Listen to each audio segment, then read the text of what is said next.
একটা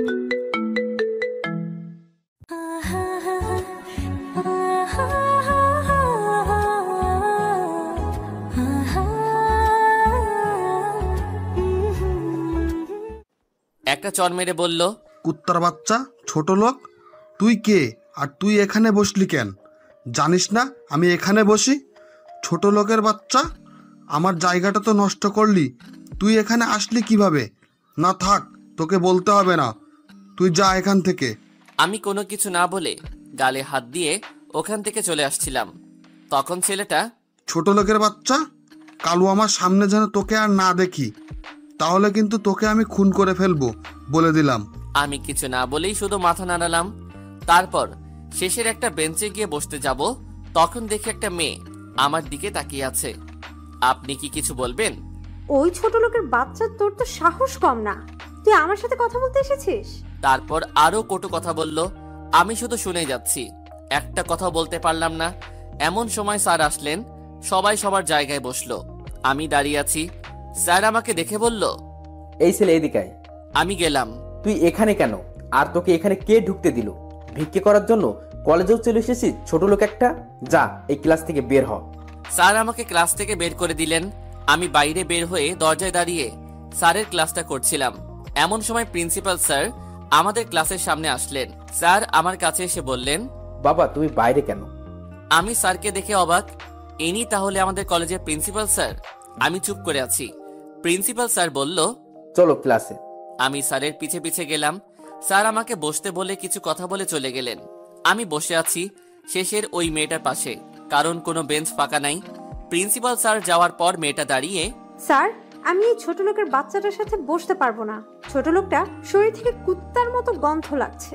এটা শুনে ক্লাসের সবাই হাসতে লাগলো, আর আমার লজ্জাতে চোখে পানি চলে আসলো। আমি দাঁড়িয়ে দাঁড়িয়ে সেই দিন সব ক্লাস করে যাচ্ছি, আর সব স্যারগুলোর মুখে একই কথা, ছোট লোক আর কালু। সেই দিন ক্লাস করে বের হচ্ছি, এমন সময় প্রিন্সিপাল স্যারের সাথে আমার দেখা। আমি স্যারকে আমার সব সমস্যার কথা বললাম। স্যারের মনে হয় আমার উপর একটু মায়া হলো, তাই স্যার নিজেই বললেন, আমার সাথে আসো। আমি স্যারের পিছে পিছে গেলাম। এটা তো লাইব্রেরি। স্যার আমাকে বইগুলো দিলেন। আমি অনেক খুশি, তাই বইগুলো নিয়ে তাড়াতাড়ি করে বাইরে যাচ্ছিলাম। এমন সময় কিছু একটা সাথে ধাক্কা খেলাম। তাকিয়ে দেখি রুমি আপু পড়ে আছে।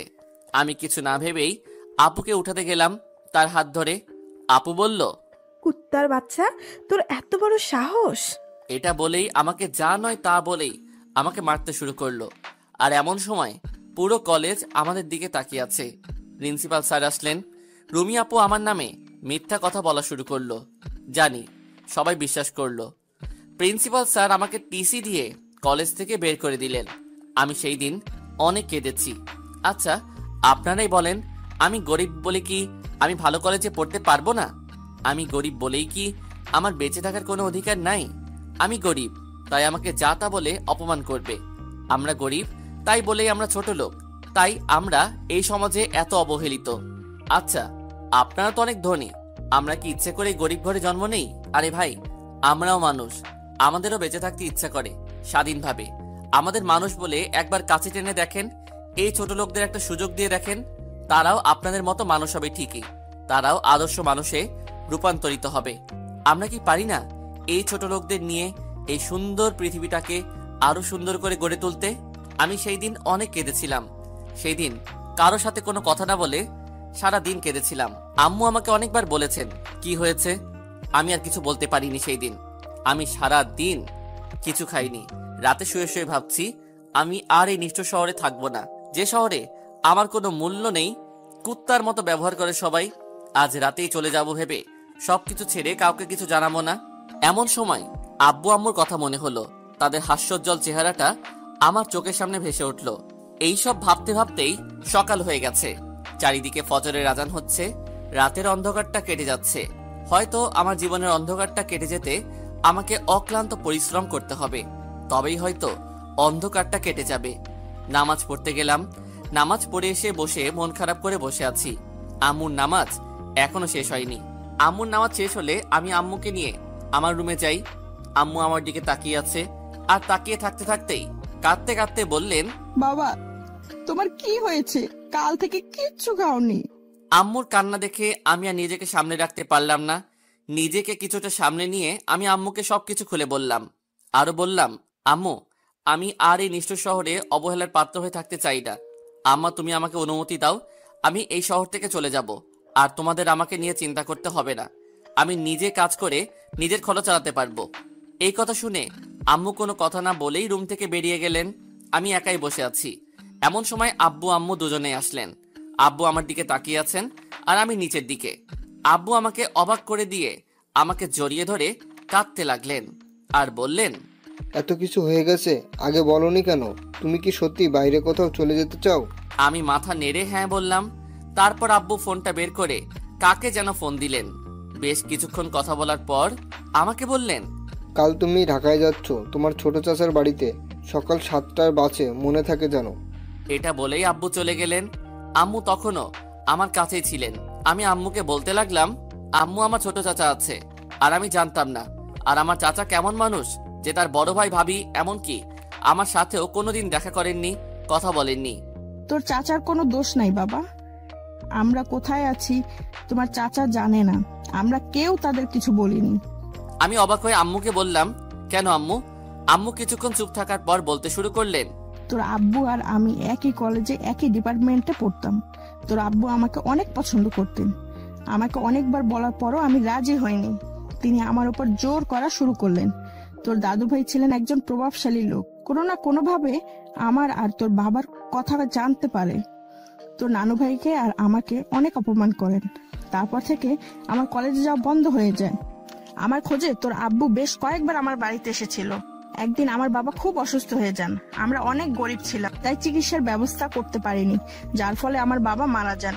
আর আমার আর কেউ ছিল না।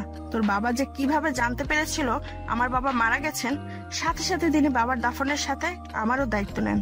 দাফন কাজ শেষ হলে তোর আব্বু আমাকে নিয়ে কাজী অফিসে নিয়ে যান।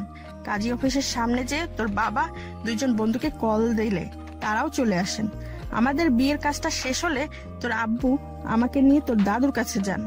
আমাকে দেখে তোর দাদু এতটাই রেগে যান যে আমাদেরকে মেনে নেওয়া তো দূরের কথা, তোর আব্বুকে ত্যায্য করে দিলেন, তার সাথে সকল সম্পত্তি থেকেও। সেদিন তোর আব্বু অনেক কেঁদেছিল। জানিস বাবা, তোর আব্বুকে আমি সেই দিন আর আজকে কাঁদতে দেখলাম।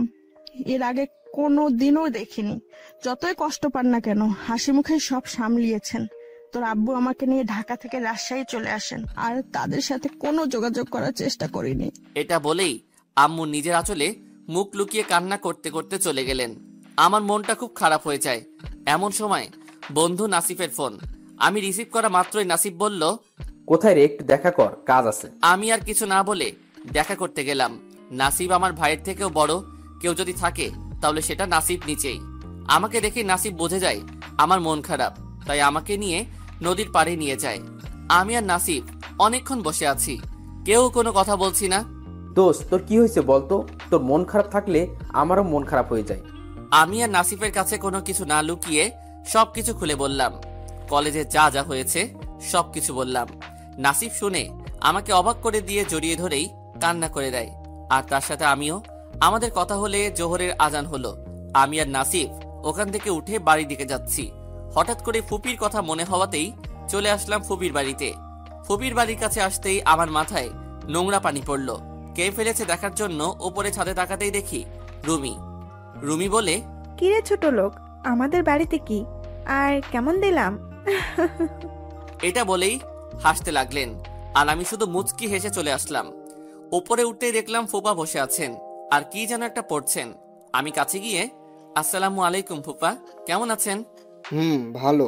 ফুপা, ফুপি কোথায় আছেন একটু বলবেন? দেখছিস না আমি কাজ করছি, বিরক্ত না করে যা তো এখান থেকে। ফুপা একটু উচ্চ গলায় কথাটা বলেছেন, যার ফলে ফুপি শুনতে পান। এমন সময় ফুপি আস্তে আস্তে বলল, কি হয়েছে আর কার সাথে এমন করে কথা বলছো? ফুপি আমাকে দেখে খুশিতে জড়িয়ে ধরে বললেন, আরে রাফি, কখন আসলি? কেমন আছিস? এখন তো তোরা আর আসিস না, আমাদের কথা এখন আর মনে পড়ে না। এই কথাগুলো একবারে বললেন। আমাদের কথা বলা দেখে ফুপা চলে গেলেন।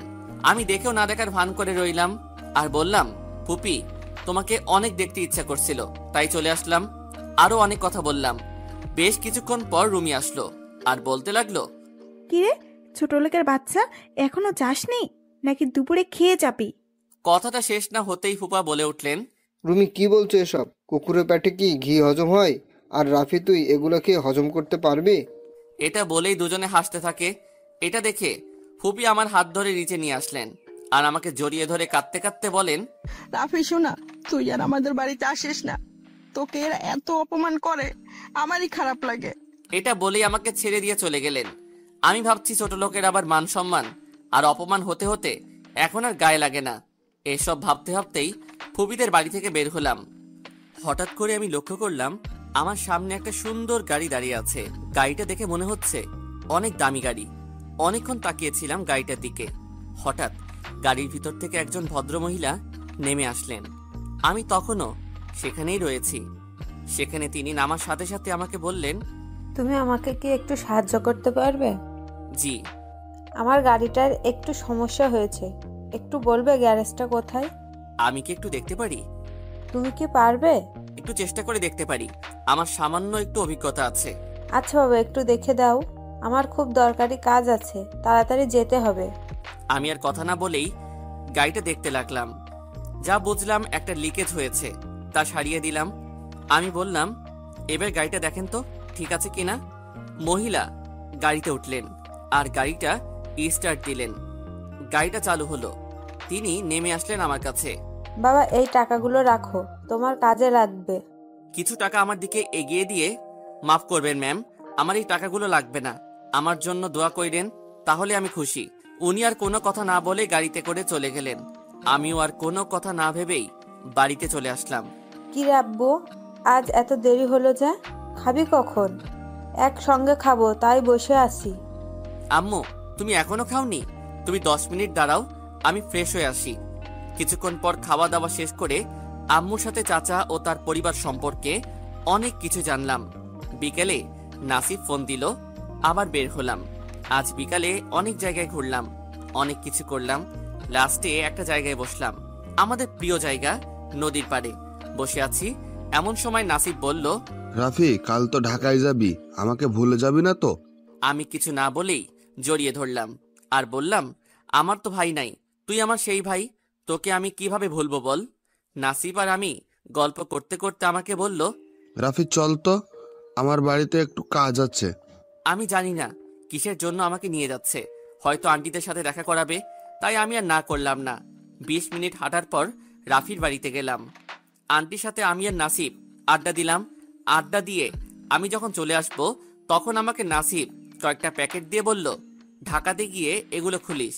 আমি দেখলাম তার চোখের কোণে পানি, তাই আমি প্যাকেটগুলো নিয়েই বের হয়ে গেলাম। আর কোনো কথা বলিনি। রাত 10টা 9-এর দিকে বাড়িতে পৌঁছালাম। বাড়িতে গিয়ে আব্বু, আমি আর আম্মু একসঙ্গে খাবার খেলাম। এটাই হয়তো আমার শেষ খাওয়া। জানি না আর কবে আবারও একসঙ্গে খেতে পারবো কিনা। অনেক রাত হলো, সবাই ঘুমিয়ে গেছে, আমার আর ঘুম আসছে না। আমার প্রাণের শহর রংপুর ছেড়ে কাল চলে যেতে হবে। ভাবতেই অবাক লাগে, আজ গরিব বলেই আমার প্রিয় মানুষগুলোকে ছেড়ে অচেনা জায়গায় যেতে হচ্ছে। এসব ভাবছি আর চোখ থেকে পানি পড়ছে। ভাবতে ভাবতে ঘুমিয়ে গেলাম। ফজরের আজান হচ্ছে, নামাজ পড়ার জন্য উঠলাম। দেখি আম্মু আমার আগেই উঠে গেছে। আমি কিছু না বলেই নামাজে চলে গেলাম। নামাজ পড়ে এসে আব্বুর কাছে গেলাম। আব্বু আমাকে সবকিছু বুঝিয়ে দিলেন। আমি সবকিছু গুছিয়ে নিয়েছি, তাই আমার কোনো সমস্যা নেই। আব্বু সবকিছু বুঝিয়ে দিলেন, ওখানে কোনো প্রকার কষ্ট হবে না। তোর চাচা একটা মাটির মানুষ। কথা বলতে বলতেই আম্মু আমার জন্য খিচুড়ি রান্না করে নিয়ে আসলেন। আমি আর আব্বু খেয়ে নিলাম। এখন সকাল 6টা বাজে, আর 1 ঘন্টা পরেই আমার বাস, চলে যেতে হবে আমাকে। আমি গোসল করে রেডি হতে যাব, তখন আব্বু আমাকে একটা শার্ট ও একটা প্যান্ট দিলেন আর বললেন, এগুলো পরে আয়, আমি বাইরে আছি। আমি 10 মিনিটের মধ্যে রেডি হয়ে বের হয়ে দেখি আমার ভাই নাসিব বাইরে আব্বুর সাথে কথা বলছে। আমি আম্মুর থেকে বিদায় নিতে যাব, এমন সময় আম্মু কান্না করে দিলেন। আম্মু, তুমি কান্না করলে আমি কিভাবে যাব? তুমি আমার জন্য দোয়া করো আর আমার জন্য একদম চিন্তা করো না। আমি তো প্রতিদিন তোমার সাথে ফোনে কথা বলবো। রাফি, দেরি হয়ে যাচ্ছে তো, আসো। জি আব্বু। আমি, আব্বু আর নাসিব বাস স্ট্যান্ডে আসলাম, আর 15 মিনিট পর আমাদের বাস ছাড়বে। আমি আব্বুকে জড়িয়ে ধরে কান্না করে দিলাম। আব্বু, আপনাদের ছেড়ে আমাকে চলে যেতে হবে, এটা আমি স্বপ্নে ভাবতে পারি না। আমার জন্য দোয়া করবেন আপনি, আমি যেন আপনার নাম উজ্জ্বল করতে পারি। তুমি আমাদের নিয়ে চিন্তা করো না, নিজের খেয়াল রেখো। আমি যাওয়ার সময় নাসিবকে জড়িয়ে ধরে চলে আসলাম।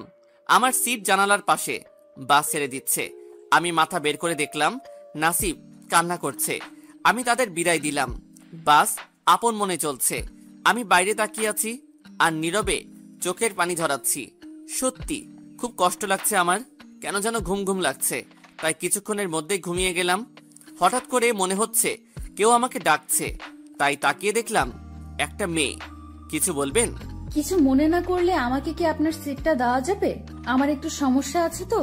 আমি আর কিছু না বলেই সরে গেলাম। তারপর আবার একটা ঘুম।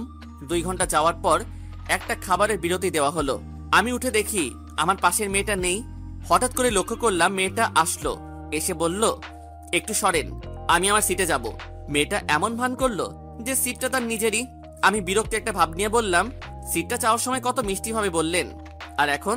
আমার যা ইচ্ছা তাই করব, আপনাকে কেন বলতে হবে? আমি কোনো কথাই বললাম না। বাসটা চলতে শুরু করলো। আমি আর কোনো কথাই বললাম না। আমার খুব খিদে লেগেছে, তাই আমি আমার ব্যাগটা খুঁজতে লাগলাম। কিছু আছে নাকি, আশা করি কিছুই থাকবে না, কারণ আমি তো কিছুই নেইনি। খুঁজতে খুঁজতে পেয়ে গেলাম আমার ব্যাগে একটা টিফিন বাটি। বাটিটা খুলে দেখলাম খিচুড়ি আছে। আমি খাওয়ার জন্য পানির বোতল খুঁজতে লাগলাম, কিন্তু পাচ্ছি না। হঠাৎ আমার সামনে একটা বোতল দেখতে পেলাম। আমি দেখলাম আমার পাশের মেয়েটা দিল আর বলল, আমি আপনাকে এমনি এমনি বোতলটা দিচ্ছি না, আমারও খিদা লাগছে। আমি আপনার খাবার থেকে একটু ভাগ বসাবো তো, তাই। মেয়ে তো নয়, মনে হয় রাক্ষসী।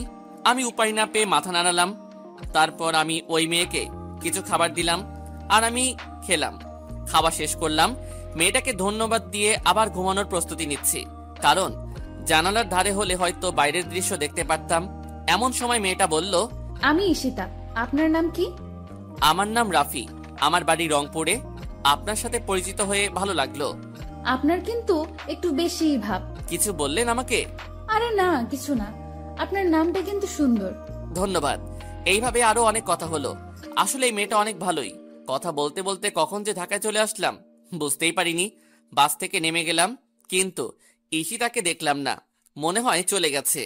আমি তো ঢাকার কিছুই চিনি না, তাই বাস স্ট্যান্ডে বসে আছি। এমন সময় আব্বু ফোন দিল। আমি ফোনটা ধরলাম। আসসালামু আলাইকুম আব্বু, আমি এখনই বাস থেকে নামলাম। তোর চাচা ওখানেই আছেন, ফোন দে। জি আচ্ছা আব্বু। আব্বুর সাথে কথা বলে আমি ফোনটা দিলাম ছোট চাচাকে। ফোন ধরলো চাচা। হ্যাঁ রাফি, তুমি কোথায়? আমি তো বসে আছি, কালো শার্ট প্যান্ট পরে। আপনি কোথায়? তুমি কি কালো শার্ট আর কালো প্যান্ট পরে আসো, আর তোমার হাতে লাল কালারের ব্যাগ আছে? জি চাচা। আমি দেখতে পাইছি। চাচা আসলো। চাচা আমাকে দেখেই বলল, রাফি, তোমার আব্বু কেমন আছেন? ভাইজানকে কতদিন দেখিনি, ভাবি কেমন আছেন? জি ভালো আছেন। আপনি কেমন আছেন? আমি ভালোই আছি। তুমি কিন্তু তোমার আব্বুর মতোই হয়েছো। আমি আর চাচা একটা গাড়িতে উঠলাম। গাড়ি চলতে লাগলো। চাচার গাড়ি চলছে, আমি গাড়ি জানালা দিয়ে বাইরে তাকিয়ে আছি। কত বড় বড় দালান কোঠা, কত সুন্দর সুন্দর। এই ঢাকাতে না আসলে জানতেই পারতাম না আমাদের বাংলাদেশেও এত বড় বড় দালান কোঠা আছে। এইসব দেখতে দেখতে আমাদের গাড়ি থামলো। চাচা আমাকে বলল গাড়ি থেকে নামতে। আমি গাড়ি থেকে নেমেই অবাক, এটা কিভাবে বাড়ি হতে পারে? এটা তো একটা রাজপ্রাসাদ। আমি বাইরে থেকেই দেখে অবাক হয়ে গেলাম। এত সুন্দর আর এত বড় বাড়ি আমি দেখিনি। চাচা আমাকে ভিতরে নিয়ে গেলেন। আমি ভিতরে গিয়ে দেখে তো আরো বেশি অবাক। সোনার রঙে সাজানো তাদের বাড়ি, একটা রাজমহলকেও এটা হার মানায়। চাচা আমাকে বলল যে, চলো তোমার রুমটা দেখিয়ে দেই। আমি মাথা নেড়ে ইশারায় সম্মতি দিলাম। চাচা আগে যাচ্ছেন আর আমি তার পিছনে যেতে যেতে আমি বাড়িটা সবকিছু দেখতে দেখতে চাচাকে হারিয়ে ফেললাম। তাই আমি অন্য কোথাও না গিয়ে ওখানেই দাঁড়িয়ে রইলাম। এমন সময় এক ভদ্র মহিলা বললে ভুল হবে, কারণ একটা যুবতী কন্যা দেখতে খুবই সুন্দর, একদম রাজকন্যা। আমি যেন সারা বছর পার করে দিতে পারবো তার দিকে অপলক দৃষ্টিতে তাকিয়ে। আমি অপলক দৃষ্টিতেই তাকিয়ে আছি তার দুটো সরল চোখে। হঠাৎ করে আমার গাল ব্যথা করতে শুরু করলো। আমি বোঝার চেষ্টা করতে লাগলাম কি হয়েছে আমার। অবশেষে মেয়েটার কথাই বুঝতে পারলাম আমার গালে একটা থাপ্পড় দিয়েছে। আমি কিছু না বলেই নিচের দিকে তাকিয়ে আছি, আর মেয়েটা বলা শুরু করলো, ওই তুই কে রে? এমন খ্যাত হনুমানের মতো দেখতে, মাথায় আবার তেলও দিস। তোরে এখানে কে ঢুকতে দিল? আমার কথা না শুনেই দারোয়ানকে ডাকতে লাগলো। তার চেঁচামেচিতে চাচা নিচে আসলো। আমি মাথা নিচুই করে আছি, কোনো কথা বলছি না। কি রে কাউয়া বিড়াল, কথাও বলতে জানিস না দেখছি। তোর মতো ছোট লোকদের কেন যে আমাদের বাড়িতে দেখতে হয়? তোর সাহস কি করে হয় আমাদের বাড়িতে এইভাবে ঘুরে বেড়ানোর? এটা বলেই আনিশার গায়ে যত জোর ছিল তত জোর দিয়েই আমাকে একটা থাপ্পড় মারলো। থাপ্পড়টা এত জোরে ছিল যে আমার ঠোঁট কেটে রক্ত বের হয়ে গেছে। আমার চোখেও কি কারণে পানি চলে এসেছে, মাথাটা ঝিমঝিম করছে, তাই আমি সেখানে বসে গেলাম। এমন সময় চাচা এসে তার একমাত্র আদরের রাজকন্যাকে একটা থাপ্পড় দেয় আর বলে, এই ছেলেটা কে তুমি জানো? যাও ওর কাছে ক্ষমা চাও। আমি কোনো মানুষরূপী কোনো পশুর কাছে ক্ষমা চাইতে পারবো না।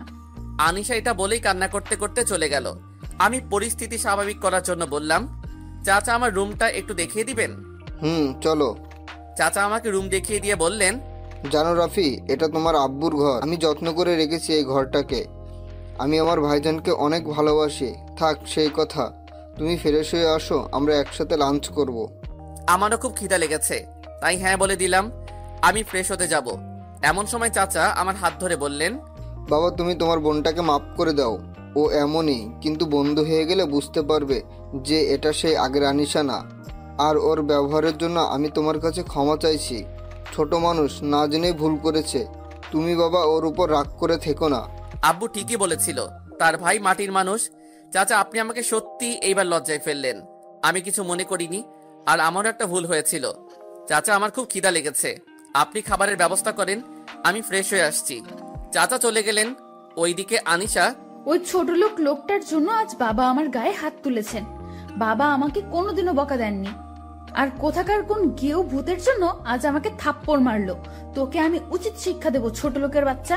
তুই তৈরি থাক, এই আনিশাকে জিনিস তুই হারে হারে বুঝবি। আমি ফ্রেশ হয়ে বের হলাম, ব্যাগ থেকে কাপড় বের করছি। এমন সময় নাসিফের দেওয়া প্যাকেটগুলো খুললাম। প্যাকেট খুলেই আমি অবাক, কারণ ওগুলোতে কাপড় আছে আর তার সাথে কিছু টাকাও আছে। আমি নাসিফকে ফোন দিচ্ছিলাম, তখনই দেখি নাসিফ কল দিয়েছে। রাফি, ঠিক মতো পৌঁছেছিস? তোর চাচাকে খুঁজে পেয়েছিস? দোস্ত, আমি এখন চাচার বাড়িতেই আছি, এখানে আমার কোনো সমস্যা নেই। রাফি, আন্টির সাথে কথা বল। দে। বাবা রাফি, ঠিক মতো পৌঁছাচ্ছিস তো? যেতে কোনো অসুবিধা হয়নি তো? আম্মু, আমার কোনো অসুবিধা হয়নি। চাচা চাচি অনেক ভালো মানুষ, তোমরা আমাকে নিয়ে চিন্তা করো না। আমি বেশ কিছুক্ষণ কথা বলে খেতে গেলাম। খাবার টেবিলে গিয়ে দেখি তানিশা বসে আছে, আর তার পাশেই চাচি আর চাচা সামনের একটা চেয়ারে বসে আছেন। আমি দাঁড়িয়ে আছি, কোথায় বসবো তাই। তখন চাচা আমার পরিস্থিতি বুঝে আমাকে দোকানে একটা চেয়ারে বসতে বললেন। আমি যে বসতে যাব অমনি আনিশা খাবার টেবিল থেকে উঠে চলে গেল। আমরা তিনজনেই খাওয়া শুরু করলাম। চাচা চাচির সাথে পরিচয় করিয়ে দিলেন। খাবার খেতে খেতে চাচা বলল, এখন থেকে আমাকে তুমি ছোট আব্বু বলে ডাকবে, আর তোমার চাচিকে ছোট আম্মু বলবে, কেমন? কোনো সমস্যা হলে বা কিছু লাগলে কোনো লজ্জা না করে বলবা। মনে করো আমরাই তোমার আব্বু আম্মু। আমি মাথা নেড়ে সম্মতি দিলাম। খাওয়া শেষ হলে আমি রুমে গিয়ে শুয়ে পড়ি। অনেক ক্লান্ত লাগছে। শোয়া মাত্রই আমার ঘুম চলে আসে। আমি ঘুমিয়ে একদম রাত পার করে দিলাম। ফজরের আজানে আমার ঘুম ভাঙলো। আমি নামাজ পড়ার জন্য উঠলাম, কিন্তু আমি তো জানি না মসজিদ কোথায়, তাই বাড়িতেই নামাজ পড়ে নিলাম। সকালে নাস্তার জন্য ডাকা হলে আমি গেলাম। দেখি সবাই আছেন, কিন্তু আনিশাকে তো দেখলাম না। তাই ছোট আব্বুকে বললাম, ছোট আব্বু, তানিশা আপু কই? আমার কথা শুনে চাচা চাচি দুজনে হাসতে লাগলো আর বলল, ও তোমার 1 বছরের ছোট। ছোট হলে কি আপু বলা যায় না? নাস্তা করে আমার রুমে আসলাম। আমার খারাপ লাগলো। আমার জন্য হয়তো তানিশা আপু খেতে আসেনি। আমার সরি বলার দরকার, তাই কোনো কিছু না চিন্তা না করেই চলে গেলাম আনিশাকে খুঁজতে। আনিশাকে খুঁজতে লাগলাম। তাকে ছাদে পেলাম। আমি তার পারমিশন নিলাম, আসতে পারি কি? আনিশা আমার দিকে তাকিয়ে চলে যেতে চাইল। আমাকে মাফ করে দেন। আমি জানি না কেন আপনারা এমন করেন। আমাকে কেউ দেখতে পারে না। আচ্ছা, আমি আর আপনার সামনে আসবো না। এখানে থাকার একটু জায়গা দিয়েন, তাহলেই হবে। আমি আর আপনাকে বিরক্ত করব না। আনিশার সাথে কথা বলে ছাদ থেকে নেমে রুমে চলে আসলাম। সেই দিনের পর থেকেই আর রুম থেকে বের হইনি। খাওয়ার সময় কিছু একটা বলেই আমার রুমে নিয়ে আসতাম। এইভাবেই 8 দিন চলে গেল। বাড়িতে থাকি, চাচার বাড়ির সামনে বাগান আছে। একটা ফাঁকা জায়গা ছিল, তাই ভাবলাম একটা ফুলের বাগান করব। তাই চাচার রুমে গেলাম।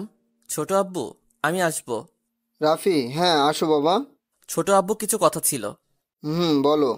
বাড়ির সামনে একটু ফাঁকা জায়গা আছে, আমি ওই জায়গাটায় কয়েকটা ফুলের ও কিছু সবজির চাষ লাগাতে চাই। এটাই তো ভালো করো তুমি। চাচার সাথে কথা শেষ হওয়ার পরও দাঁড়িয়ে আছি আমি। রাফি, আরো কিছু বলবা নাকি? ছোট আব্বু, আমার কলেজের ভর্তি হওয়ার ব্যাপারটা যদি দেখতেন। চাচা কিছুক্ষণ ভেবে বলল, তোমাকে কাল কলেজে নিয়ে যাবো, রেডি থেকো। জি। আমি অনেকটা খুশি হয়ে তারপর আমি চাচার রুম থেকে বের হয়ে আসছিলাম, তখন দেখি আনিশা দাঁড়িয়ে আছে। আমি আনিশাকে দেখে মাথা নিচু করে চলে আসছিলাম। রাফি, তোমাদের সাথে আমার কথা আছে, ছাদে আসো। এটা বলেই আনিশা চলে গেল। আমিও কিছু না বলে তার পিছু পিছু চলে গেলাম। আপনি কি বলবেন? আমি আসলে ইচ্ছে করে আপনার সামনে যাইনি। আমি চাচার সাথে দেখা করতে গেছিলাম, কিছু কথা ছিল। মাথা নিচু করেই বললাম। কি বললা বাবাকে? কলেজে ভর্তি হওয়ার জন্য আমি রংপুর থেকে ঢাকাতে এসেছি। তা তুমি কোন কলেজে ভর্তি হবা? কিছু ঠিক করলা? যে কোনো একটা কলেজে ভর্তি হতে পারলেই হবে। আমি শুধু পড়াশোনা করতে চাই। রাফি, আমি তোমাকে একটা কথা বলার জন্য এখানে ডেকেছি। জি বলেন। I am sorry for everything. Please forgive me. Why? আমার তোমার সাথে ওইভাবে কথা বলা উচিত হয়নি, তাই সবকিছুর জন্য সরি। তুমি সবকিছু ভুলে যাও, এখন থেকে আমরা বন্ধু হলাম, ওকে? গরিবের কি বন্ধু হতে পারে? আমি তো ক্ষেত বেড়ার কাউয়া। কেন হতে পারে না? গরিবরা কি মানুষ হয় না, নাকি তারা ইচ্ছে করেই গরিব হয়? সবাই তো আল্লাহর সৃষ্টি। আনিশার কথাটা আমার সত্যি অনেক ভালো লাগলো। তাকে বিশ্বাস করতে ইচ্ছে করছে। সে প্রমাণ করলো সবাই এক হয় না। আমি হ্যাঁ বলে দিলাম। তারপর আমি রুমে চলে আসলাম। আনিশা আমাকে তার সাথে কথা বলার জন্য বলেছিল, কিন্তু আমার মাথা ধরেছিল, তাই চলে আসলাম। রুমে এসে দেখি নাসিব কল করেছে। আমি কলটা রিসিভ করলাম, তার সাথে অনেক কথা বললাম। তারপর ফ্রেশ হয়ে সময় দেখলাম, এখন রাত 8:37 বাজে। তাই ভাবলাম একটু ঘুরে আসি ছাদ থেকে। যেই ভাবা সেই কাজ। তাই আমি ছাদে আসছিলাম, হঠাৎ আমার কানে ভেসে আসলো একটা আওয়াজ। কণ্ঠটা আনিশার। কথাটা ঠিক এমন ছিল। তোরা শুধু দেখ ওই কুত্তার বাচ্চার আমি কি অবস্থা করি। আমি মনে করলাম এটা হয়তো এমনি কাউকে বলছে। আমি ছাদের এক কোনায় দাঁড়িয়ে আছি। তানিশা আমার পাশে এসে দাঁড়ালো আর বলল, তা কি মনে করে এখানে আসা হলো শুনি? আসলে ঘরে থাকতে ভালো লাগছিল না, তাই আসলাম। আপনার সমস্যা হলে বলেন, আমি এখান থেকে চলে যাচ্ছি। কথাটা বলেই আমি হাঁটা শুরু করলাম। পিছন থেকে আনিশা আমার হাতটা ধরে বলল, সমস্যা তো আমার একটা আছে, তবে তুমি আমাকে আপনি করে বলছো কেন? আমাকে এখনো ক্ষমা করতে পারোনি, তাই না? না না আপু, ছি, আপনি এমন কথা কেন বলছেন? আমার কি সে ক্ষমতা আছে? আমি কারো উপর কখনো রেগে থাকি না। তাহলে এখন থেকে আমাকে আর আপনি করে বলবে না, তুমি করে বলবে, কেমন? এরপর যদি আর একবার আপু বা আপনি করে বলো, গলা টিপে মেরে ফেলবো। আমি মাথা নেড়ে সম্মতি দিলাম। তারপর আমি আর আনিশা অনেক কথা বললাম। তারপর একসাথে খেতে গেলাম। চাচা চাচি আমাদের একসাথে দেখে খুশি হলেন। আজ সবাই একসাথে রাতের খাবার শেষ করে যার যার রুমে গেলাম। আমি রুমে এসে আব্বু আম্মুর সাথে কথা বলে ঘুমাতে যাব, এমন সময় আনিশার কথাগুলো আমার মনে হতে লাগলো। সত্যি আনিশা অনেক ভালো, আর ভালো হবেই না কেন? আমার চাচা চাচি যে এত ভালো। ভাবতে ভাবতে কখন ঘুমিয়ে গেছি ঠিক নেই। সকালে কারো ডাকে ঘুম ভাঙলো। চোখ মেলে দেখি আনিশা।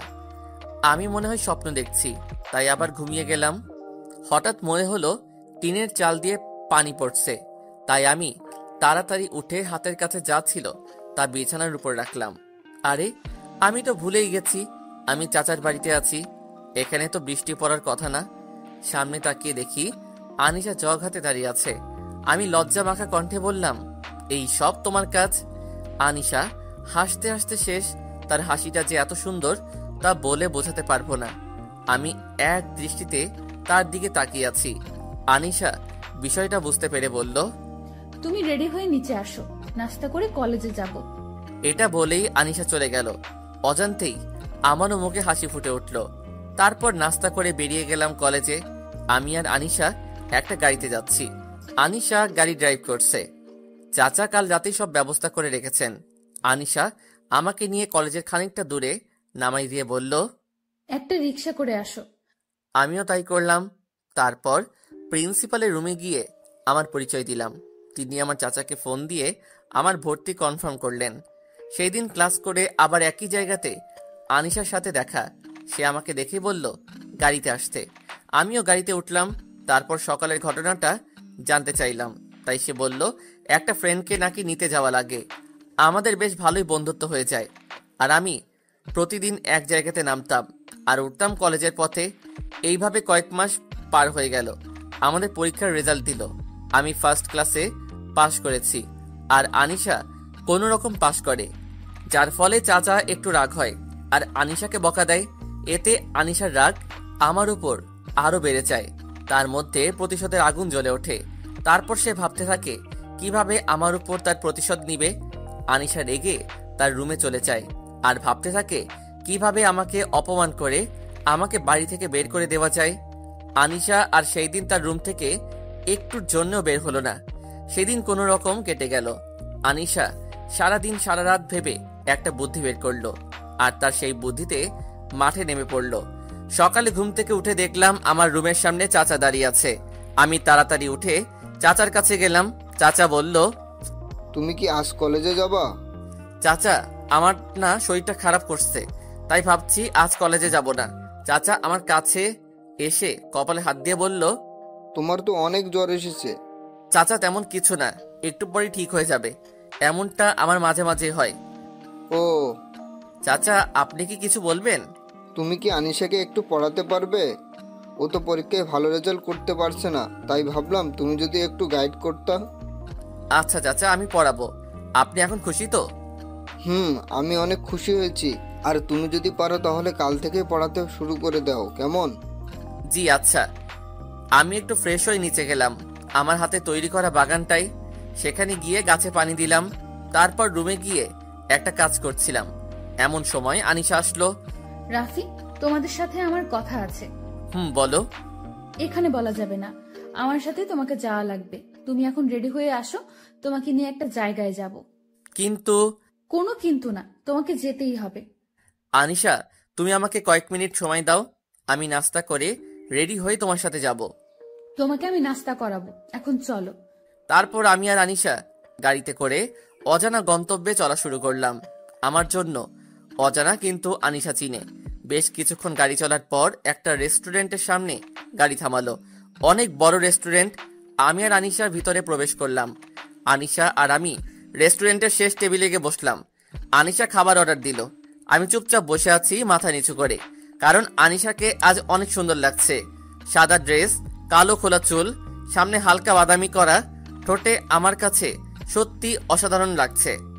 আমার কথা ছিল, তুমি এইভাবে নিচে তাকিয়ে থাকলে কিভাবে বলবো? তুমি বলো, আমি শুনছি। দেখো, তোমাকে একটা কথা বলি, আমি কোনো ভঙ্গিমায় যাচ্ছি না, তোমাকে সরাসরি বলছি। এটা বলেই আনিশা আমার হাত ধরে ফেলে।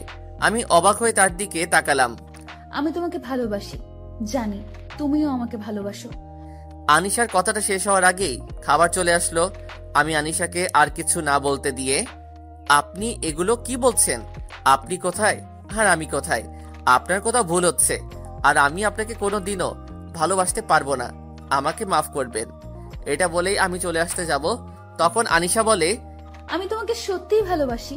আচ্ছা, আমাকে না ভালোবাসার একটা কারণ বলো, আমি আর তোমাকে বিরক্ত করব না। আর আমি কোন দিক দিয়ে কম? আমার সবকিছুই আছে, কি নেই আমার? টাকা, সম্পদ সব আছে। আমি শুধু তোমাকে চাই রাফি, শুধু তোমাকেই চাই। এটা আমার দ্বারা সম্ভব না, আর আমি গরিব। আপনারা কত বড় লোক, আমি কোনোভাবেই চাচা চাচিকে কষ্ট দিতে পারবো না, ক্ষমা করবেন। আপনার সাথে আপনাদের মতো বড় লোকের ছেলেকেই মানায়, আমাকে নয়। কথাটা বলতে আমার যত দেরি, আনিশার সাথে সাথে খাবারের প্লেট থেকে চাকু নিয়েই তার হাতের এক জায়গায় কেটে দেয়। ধার না থাকায় খুব একটা বেশি কাটে নাই। আমি সাথে সাথে তার হাত থেকে চাকু ফেলে দিয়েই টিস্যু দিয়ে হাতে চেপে ধরলাম।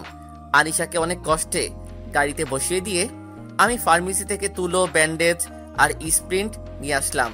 তার হাতে ওইগুলো দিয়ে তাকে বোঝানোর চেষ্টা করলাম, কিন্তু সে কিছুতেই বুঝতে চাচ্ছে না, শুধু কান্না করেই যাচ্ছে। আর একটা কথাই বলতে থাকছে, আমাকে ভালোবাসতেই হবে। আমি কোনো উপায় না পেয়ে বললাম, আমাকে কিছুদিন সময় দেওয়া লাগবে। তুমি সময় নাও, কিন্তু আমার উত্তর কিন্তু হ্যাঁ চাই। যদি না বলো তাহলে আমি নিজেকে শেষ করে দিব। আমি কিছু না বলে বাড়িতে যেতে বলে গাড়িতে উঠলাম। আনিশা গাড়ি চালাচ্ছে আর আমার দিকে তাকাচ্ছে। আমি আর একবারও আনিশার দিকে তাকাইনি। বাড়িতে আসলাম, এসেই আমার রুমে গেলাম। আর ভাবতে লাগলাম কি থেকে কি হয়ে গেল। দুপুরে আর গেলাম না খেতে, তাই আনিশা আসলো আমাকে ডাকতে। আমার ইচ্ছা না থাকা সত্ত্বেও যেতে হলো, কারণ খুব জেদি মেয়ে। আমার সামনাসামনি চেয়ারে আনিশা বসলো। আমি আমার মতো খাওয়া শুরু করলাম। আমার যেন কেমন কেমন লাগছে। কি হয়েছে? বাবা মনে হয় আমার পায়ের উপর দিয়ে বিড়াল গেল, তাই ভয় পেয়েছি। ও খাও। ভালো কথা মনে পড়লো, আজ থেকে রাফি তোমাকে পড়াবে। তোমার কি কোনো সমস্যা আছে? না বাবা, আমি তোমাকে এটা বলবো ভাবছিলাম, তার আগেই তুমি বলে দিলা। এটা বলেই আনিশা একটা শয়তানি হাসি দিল, যা আমার ভালো লাগেনি। আমি কোনো কথা না বলেই তাড়াতাড়ি খাওয়া শেষ করে আমার রুমে গেলাম। আমার খুব ঘুম পাচ্ছে, তাই ঘুমিয়ে গেলাম। সন্ধ্যায় ঘুম ভাঙলো, তাই ফ্রেশ হতে গেলাম। ফ্রেশ হয়ে দেখি চাচি আমার রুমে। চাচি, কিছু বলবেন? বাবা আনিশাকে পড়াবে না? এই তো যাচ্ছি। আমার কোনো ইচ্ছা নেই আনিশাকে পড়ানোর। আমি রুমে ঢোকার আগে দরজায় নক করলাম। ভেতরে আসো। আমি গেলাম, দেখলাম আনিশা বসে আছে টেবিলে। বসো। আনিশা আমাকে চেয়ার দেখিয়ে দিয়ে বলল। আমি বসলাম আর থেকে পদার্থ বই বের করতে বললাম। আমি বায়োলজি পড়বো না, তাই আমি প্র্যাকটিক্যালও করব না। তাহলে কি পড়বা? রাফি, আজ আমি তোমাকে শিখাবো। বলেই আনিশা আমাকে কিস করতে লাগলো। আমি তাকে ধাক্কা দিয়ে ওখান থেকে বের হয়ে গেলাম। বের হতেই চাচি আমাকে বলে, এত তাড়াতাড়ি পড়া শেষ? আজ শুধু পড়া দিলাম, কাল থেকে ভালো করে পড়াবো। এটা বলে চলে আসলাম। আমার নিজেরই খারাপ লাগছে, কেন যে রংপুর ছেড়ে আসলাম ভাবতে ভাবতে ঘুমিয়ে গেলাম। সকালে আনিশা আসলো আর বলল, কি হলো, তুমি ওইভাবে চলে আসলা কেন? তোমার কি ভালো লাগেনি? কাছে আসো, আরেকটা দিই। দেখো, আমার এগুলো ভালো লাগে না। আমি তোমাকে বোনের মতোই দেখি। তুমি যদি ভালো করে পড়তে চাও তাহলে পড়াবো, না হলে আমাকে এখান থেকে চলে যেতে হবে। আনিশা কিছু না বলে চলে গেল, মনে হয় কষ্ট পেয়েছে। আমি সন্ধ্যায় তার রুমে নক করে প্রবেশ করলাম। সে এখন চুপ করে বসে আছে। আমি তাকে পড়ালাম, পড়া দিলাম। সে কোনো বাড়তি কথা বলেনি, এটা আমার ভালোই লাগলো। এইভাবেই আমার দিন যাচ্ছে। আমাদের আবার পরীক্ষা শুরু হলো। এই কয়েকদিনে আমিও আনিশাকে মনে মনে ভালোবেসে ফেলেছি। পরীক্ষার সময় আমি আর আনিশা একসাথে অনেক পড়তাম। এইভাবে আমি ওকে পড়াতাম। আমাদের দিনকাল ভালোই চলছিল। পরীক্ষা শেষ হলো, আমি আর আনিশা বসে আছি, ছাদে গল্প করছি। এমন সময় আনিশার ফোনে একটা কল আসে, তাই সে চলে যায়। আমি ছাদে থেকে কিছুক্ষণ পর নেমে যাই। রাতে শুয়ে শুয়ে ভাবছি কাল আনিশাকে মনের কথা খুলে বলবো। এভাবে বুকে চেপে আর রাখতে পারছি না। তারপরের দিন আমি আনিশাকে আমার মনের কথা বলতে তার রুমে যাই। সে আমাকে দেখে অবাক হয়, কারণ আমি শুধু তাকে পড়ানোর সময় তার রুমে যেতাম। কিছু বলবে? হুম, বলে ফেলো। আমি তোমার সাথে মিশতে মিশতে কখন যে তোমাকে নিয়ে মনে মনে ভাবতে শুরু করেছি জানি না। হয়তো আমিও তোমাকে ভালোবেসে ফেলেছি আনিশা। আমি তাকে আমার মনের কথাগুলো বললাম। আমার কথা শুনে আনিশা হো হো করে হেসে উঠল। আমি কিছু বোঝার আগেই দরজাটা লক করে দিল। আমার কাছে এসে বলতে লাগলো, আমি এই দিনটার জন্যই অপেক্ষায় ছিলাম, কি করে তোকে আমার জালে ফাঁসানো যায়। এটা বলেই আনিশা আবারও হাসতে শুরু করে। আমি কিছুটা ঘাবড়ে যাই। আনিশা কি বলছে এইসব? তার মানে আমি কি মিথ্যা মায়ায়, মিথ্যা ভালোবাসায় পড়েছি আমি? এইসব ভাবতে ভাবতে আনিশা আমার কাছে চলে আসে, একেবারে কাছে। কাছে এসেই তার হাত আমার গালে রাখলো। মনে করেছিলাম আমার সাথে মজা করে ওইসব বলেছিল, তাই আমি গাল ফুলিয়ে হাসতে যাব। এমন সময় আনিশা তার নখ দিয়ে আমার গাল আঁচড়ে দিল। ওহ, কি ব্যথা বলে বোঝাতে পারবো না। আমি আনিশার হাত ধরে নিলাম শক্ত করে। তারপর বললাম, আনিশা, তুমি এমন করছো কেন? তুমি তো আমাকে ভালোবাসো, তাহলে কেন এমন অদ্ভুত ব্যবহার করছো আমার সাথে? কথাটা বলার সাথে সাথেই আনিশা বলতে শুরু করলো, ভালোবাসা? তোর মতো ছেলেকে ভালোবাসা যায়? তোরও তো কুকুর, কুকুরকে একদিন খাবার দিলে তারা মালিকের গোলাম হয়ে যায়, আর তুই আমার গোলাম না। তোকে গোলাম বানালে তো আমারই ক্ষতি, কারণ তোকে আমি এই বাড়িতে থাকতে দিব না। কিন্তু কেন? আমার কি কোনো দোষ হয়েছে? আমি কি কোনো খারাপ কাজ করেছি? আমি অন্যায় করে থাকলে আমাকে শাস্তি দিন। আপনার কাছে হাত জোড় করছি, আমাকে বাড়ি থেকে বের করে দিয়েন না। দরকার হলে আমি বাড়ির যে কোনো এক কোণে কুকুরের মতো পড়ে থাকবো, তাও আমাকে এইভাবে তাড়িয়ে দিয়েন না। আমার আর কোথাও যাওয়ার জায়গা নেই। তো আমি কি করব? আমাকে তুই কি করতে বলিস? আমার কথার উপর কথা বলিস? তোর তো অনেক সাহস হয়েছে দেখছি। বলেই আনিশা কি যেন খুঁজতে লাগলো। আমি তাকিয়ে দেখি চাবুক। তারপর আনিশা কোনো কথা না বলেই আমাকে চাবুক নিয়ে মারতে লাগলো। আমি না পারছি সইতে, না পারছি চিৎকার করে কান্না করতে। চিৎকার যেন বাইরে না যায়, তাই আমি আমার হাত দিয়ে মুখ চেপে ধরে আছি। আমি ব্যথায় মাঝে মাঝে আঁতকে উঠছি, কিন্তু কিছুই করতে পারছি না। আমার শরীরে খুব ব্যথা করছে। কোনো রকম নিজেকে ধরে রেখেছি। আমার শরীর দিয়ে যে রক্ত বের হচ্ছে তা বেশ বুঝতে পারলাম। না, আমি আর পারছি না। আনিশা, আমাকে আর এইভাবে মেরো না, আমার খুব কষ্ট হচ্ছে। আমি তোমার কাছে ক্ষমা চাইছি। আমার ভালোবাসা কিন্তু মিথ্যা না, সত্যি সত্যি ভালোবেসেছি। তুমি আমাকে একেবারেই মেরে ফেলেও। আনিশা কিছুটা শান্ত হলো, তারপর বলতে শুরু করলো, তোর মতো ছোট লোকের বাচ্চা আমার বাড়ির কুকুর হওয়ারও যোগ্য না। তুই কেমনে ভাবলি তোরে আমি ভালোবাসি? কুকুরের দল বড় লোক দেখে লোভ সামলাতে পারে না। আমার চোখের সামনে আসলে তোকে যে আমি কি করব আমি নিজেই জানি না, তবে তোর ভালো কিছু হবে না এটা বলে দিলাম। তাহলে এতদিন কি শুধু ভালোবাসার নামে অভিনয় করে এসেছো? আরে যা তো, কানের কাছে ভ্যান ভ্যান এই সব সময় শুনতে ভালো লাগে না। আজ আমার অনেক ভালো লাগছে, আমি আমার প্রতিশোধ নিতে পারলাম। কথাটা বলার সাথে সাথেই কাকে যেন ফোন দিল দিয়ে। হ্যাঁ বাবু, তুমি কোথায় জানো বাবু? আজ অনেক খুশি আমি। তুমি এখনই চলো, আমি ঠিকানা মেসেজ করে দিচ্ছি। আমার সামনে কথাগুলো বলল।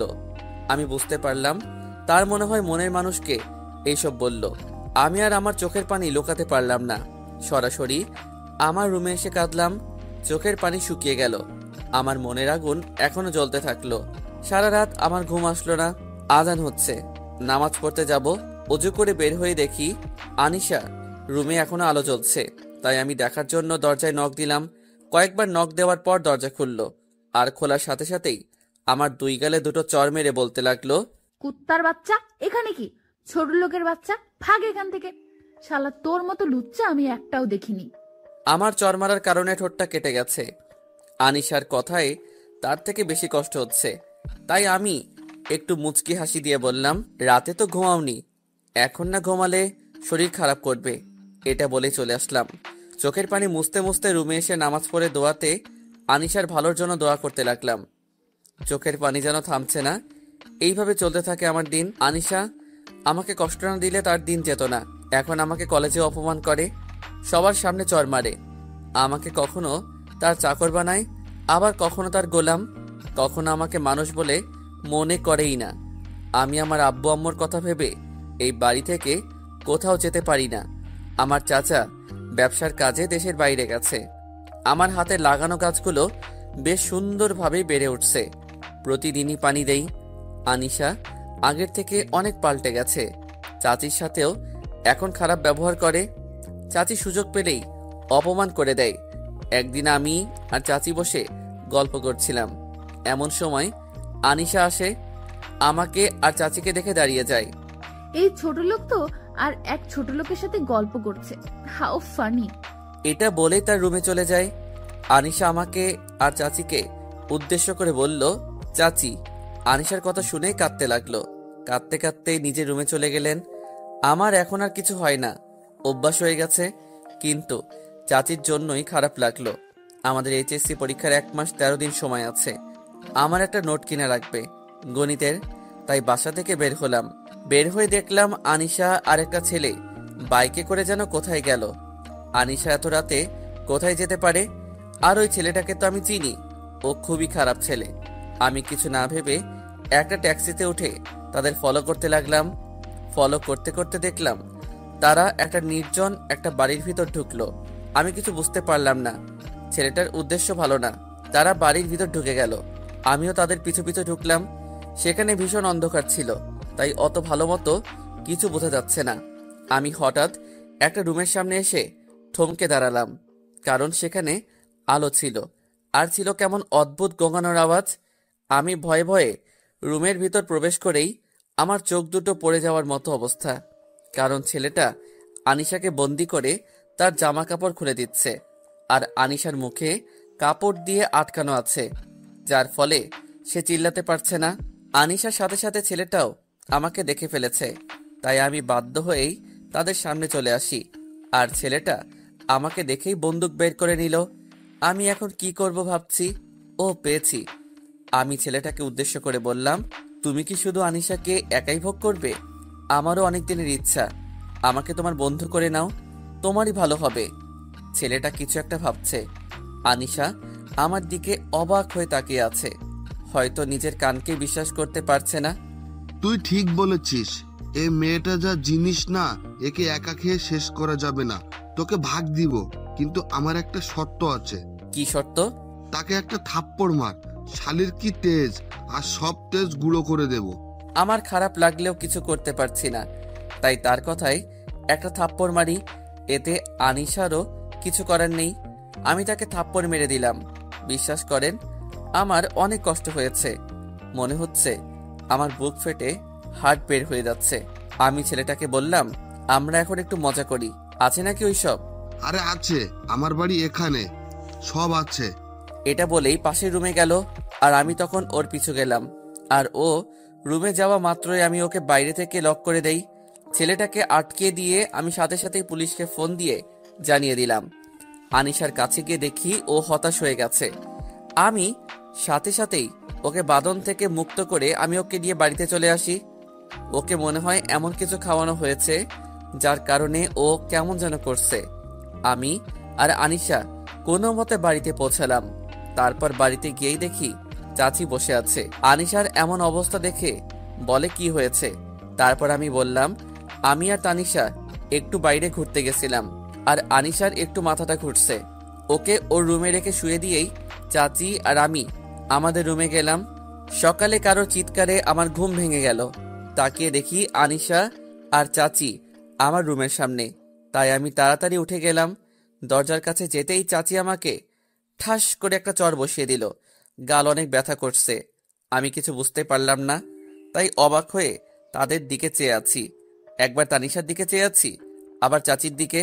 এমন সময় চাচি আমার কলার ধরে বলতে লাগলেন, তোকে আমি কত বিশ্বাস করে আমার এই বাড়িতে থাকতে দিলাম, আর তুই আমার বিশ্বাসের এমন মূল্য দিবি? আমি ভাবিনি কোনো দিনও।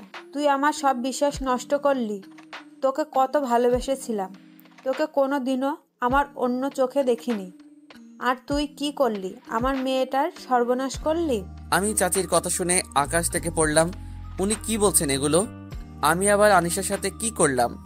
আনিশাকে তো অসম্মানের হাত থেকে আমি বাঁচালাম। তাহলে কি আনিশা আমাকে মিথ্যা অপবাদ দিয়ে বাড়ি থেকে বের করে দেওয়ার জন্য এসব করছে? চাচি আমাকে বাড়ির বাইরে বের করে দিলেন। আমি কোথায় যাব? আমার তো কেউ নেই এই অচেনা জায়গায়। আর আমার মনে হয় চাচি হয়তো এমনি আমার উপর রাগ করে আছে, তাই হয়তো এমনটা করছে। রাগ কমে গেলে আবার আমাকে বাড়ির ভিতরে নিবে, তাই আমি বাড়ির গেটের সামনে দাঁড়িয়ে আছি। সকালে নাস্তাও হয়নি। আজ মনে হচ্ছে রোদের তাপ অন্য দিনের থেকে বেশি। অনেকক্ষণ হলো দাঁড়িয়ে আছি, না কেউ আসছে না, তাই ভাবলাম একটু দেখে আসি ভিতরে কিছু হচ্ছে নাকি। যেই ভাবা সেই কাজ, বাড়ির ভিতরে ঢুকলাম।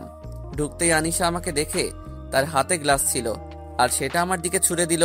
আমি কিছু বোঝার আগেই আমার কপালে লেগে আমার কপাল কেটে গেল, আর সাথে সাথেই রক্তে আমার জামা পুরো লাল করে দিল। আমি অবাক দৃষ্টিতে আনিশার দিকে তাকিয়ে আছি, কারণ এই সেই মেয়ে যে আমাকে এত ভালোবাসতো। আমি না খেলে সেই খেত না।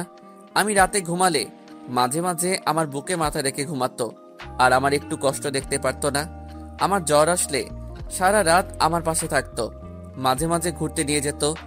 এইসব ভাবছি, তখন আনিশা, আম্মু দেখো, এই ছোট লোকের বাচ্চাটা আবার এসেছে। ছোট লোকের সাহস দেখো আম্মু, আমার এত বড় ক্ষতি করো আমার সামনে কেমন করে তাকিয়ে আছে।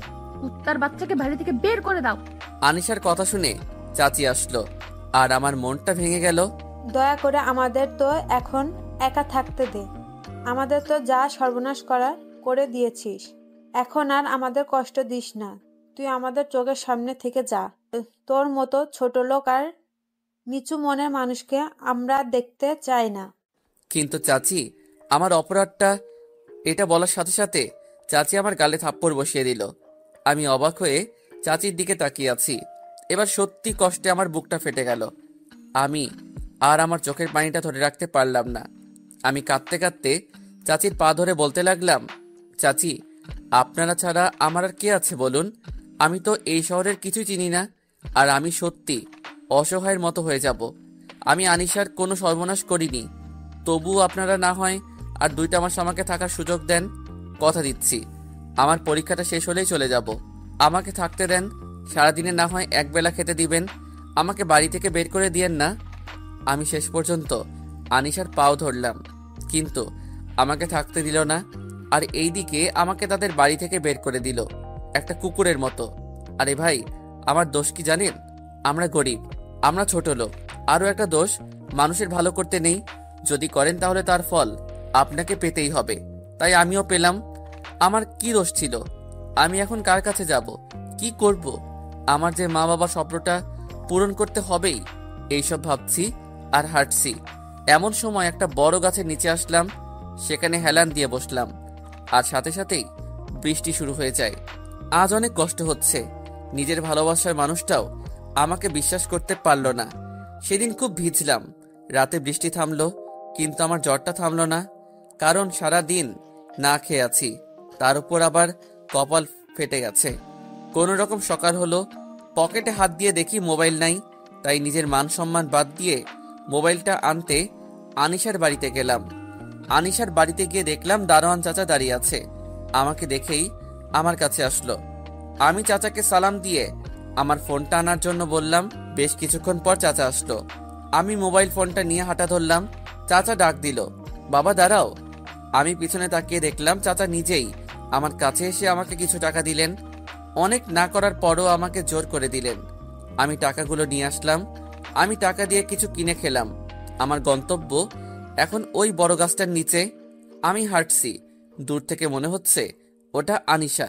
আমি দাঁড়িয়ে গেলাম। হ্যাঁ, ওটা আনিশাই। আনুষা ক্লিনিকের সামনে দাঁড়িয়ে আছে। কেন, কিছু হয়েছে নাকি আনিশার? একটু কি দেখা করে আসবো নাকি? না থাক, কি মনে করবে। কিন্তু আনিশা এখানে কি করছে? আনিশার সামনে একজন মহিলা দাঁড়ালো, তার মুখ দেখতে পারছি না, তাও মনে হলো ওটা চাচি হবে। চাচি আর আনিশা গাড়িতে উঠে চলে গেল।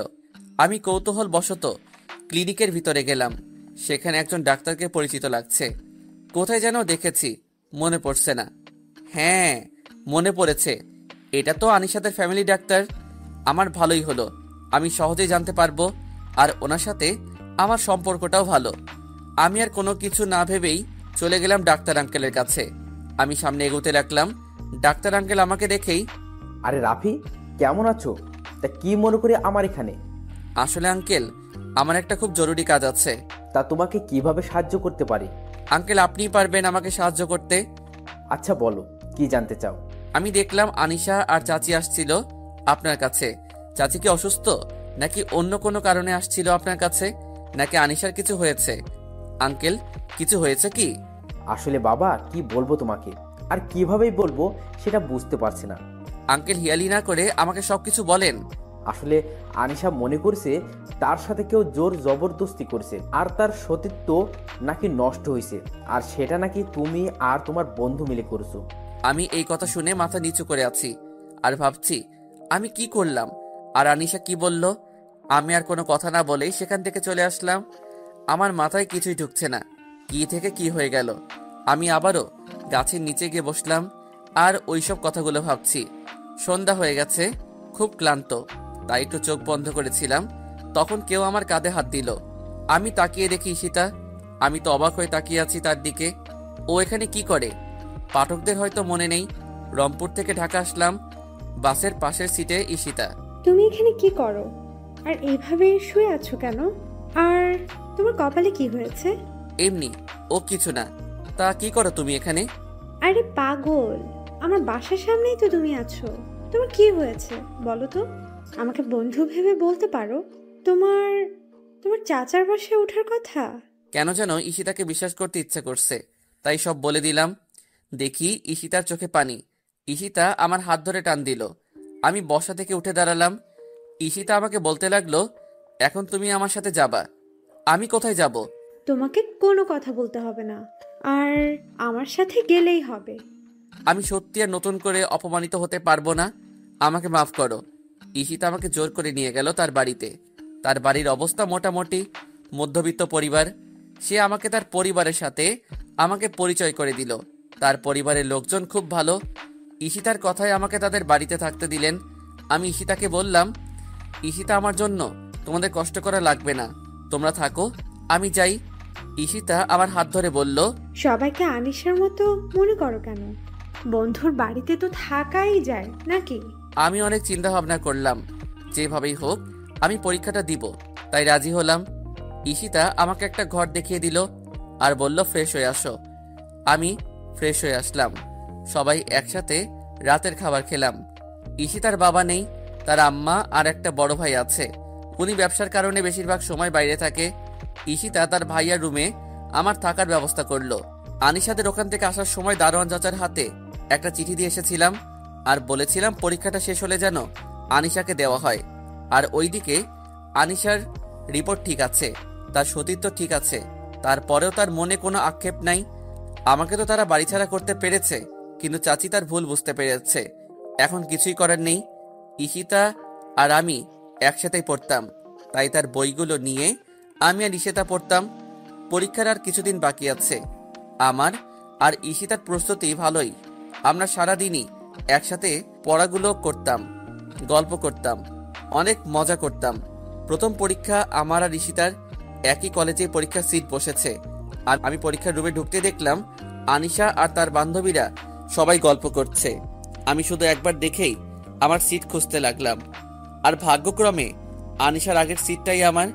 আমি কোনো কথা না বলেই বসে গেলাম আমার সিটে। আমার কেমন যেন লাগছে, কেউ হয়তো আমার দিকে তাকিয়ে আছে। আমি আর সেদিকে না লক্ষ্য করে পরীক্ষা দিতে বসলাম। স্যার আসলেন, পরীক্ষা শেষ করলাম। আমি আর ঈশিতা চলে আসলাম। তারপর গণিত পরীক্ষার সময় দেখলাম আনিশার চোখে পানি টলমল করছে। আমি বুঝতে পারছি তার কমন আসে নাই, তাই আমি এমনভাবে বসলাম যেন আনিশা আমার খাতা দেখতে পারে। দেখি সে মাথা নিচু করে আছে, তাই আমি হালকা করে তার মাথায় হাত দিলাম আর ইশারায় বললাম আমার খাতাটা দেখার জন্যে। সে লেখা শুরু করলো, আমিও করলাম। এইভাবে আমাদের পরীক্ষাটা শেষ হলো। আনিশা আমাকে অনেক ডেকেছিল, কিন্তু আমি না শোনার ভান করে চলে আসি। এইভাবে আমাদের পরীক্ষা শেষ হয়। আমি বুঝতে পারি আনিশা আমার উপর দুর্বল হয়ে গেছে।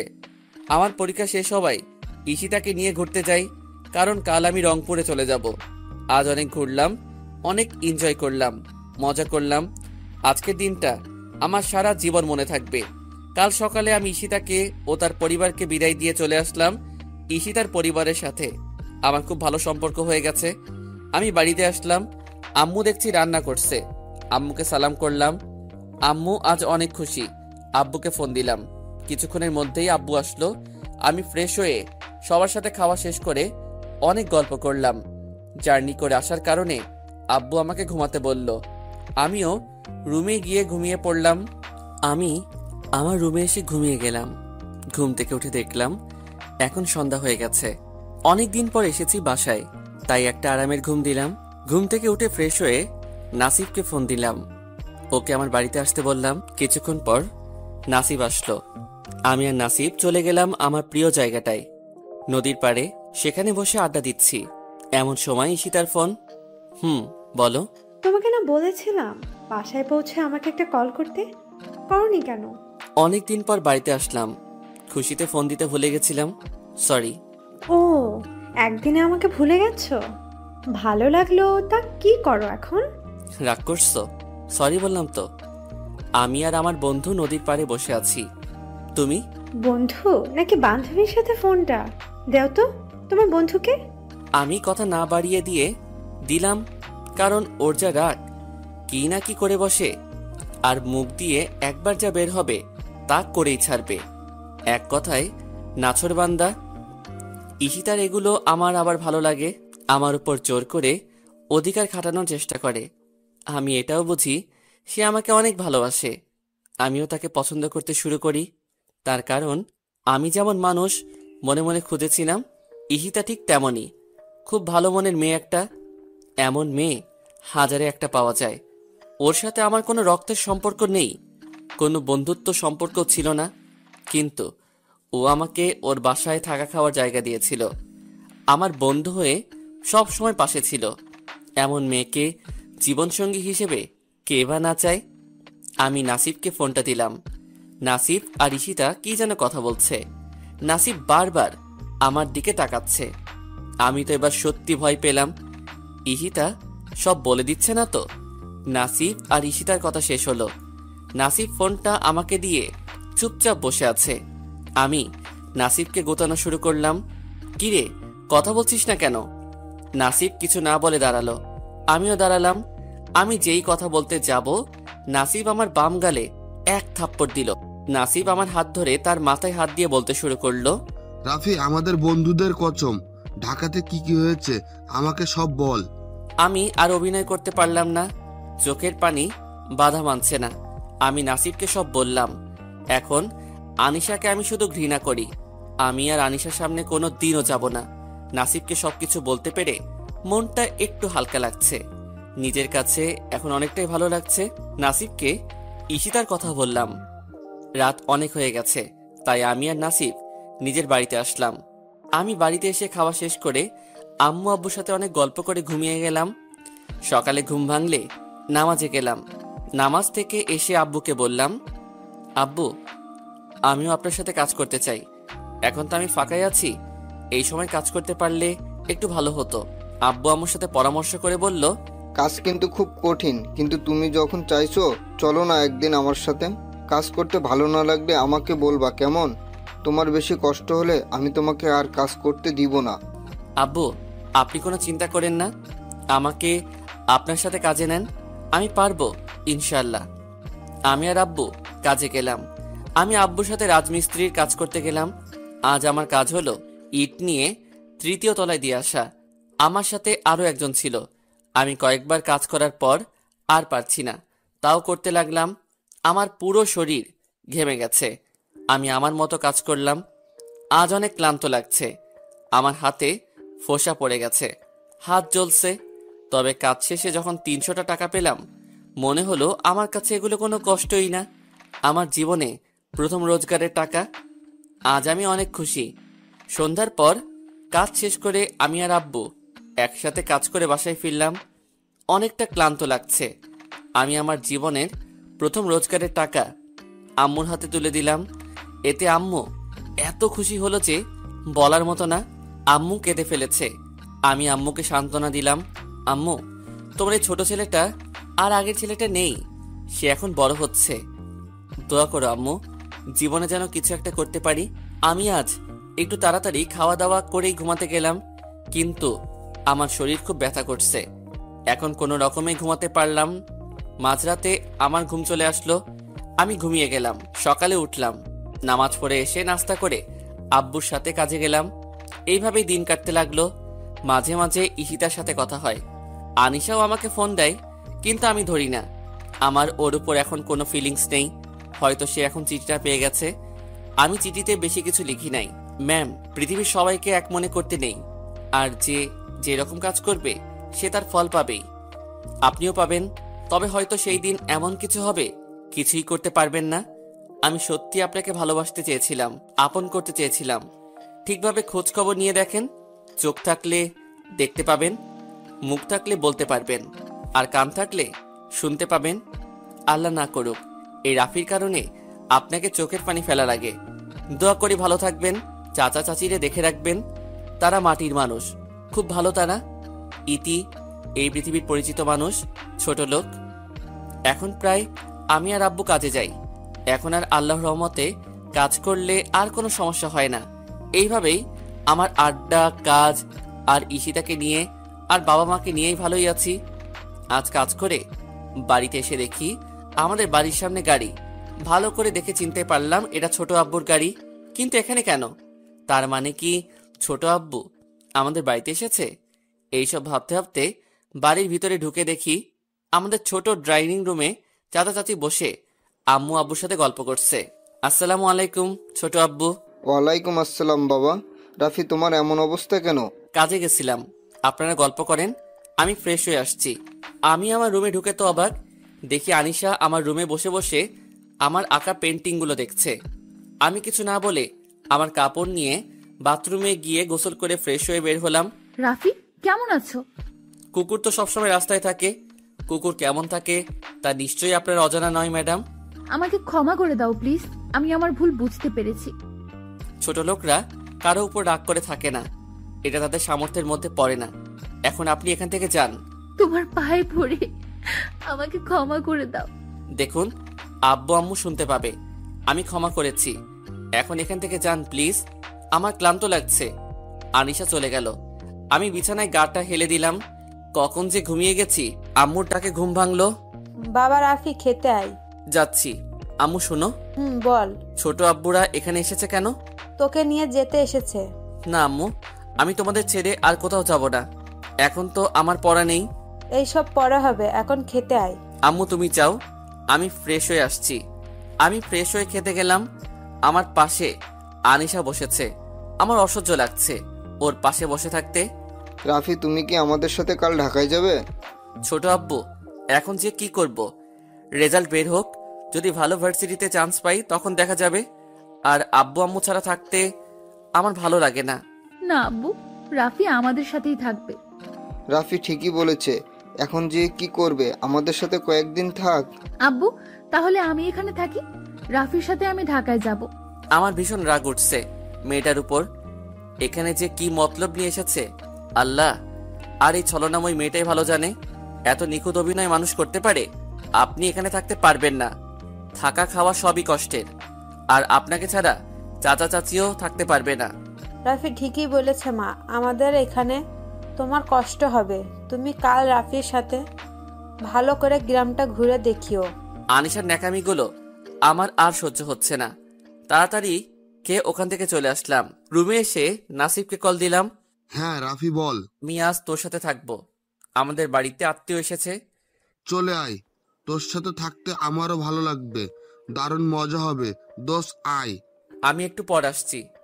আমাদের বাড়িতে রুম মাত্র 4টা, 3টা থাকার ঘর। একটাতে আব্বু আম্মু থাকে, একটাতে আমি, আর একটা আত্মীয় স্বজন আসলে, আর একটা রান্নাঘর। আমি শুয়ে শুয়ে ফোনে গেম খেলছি।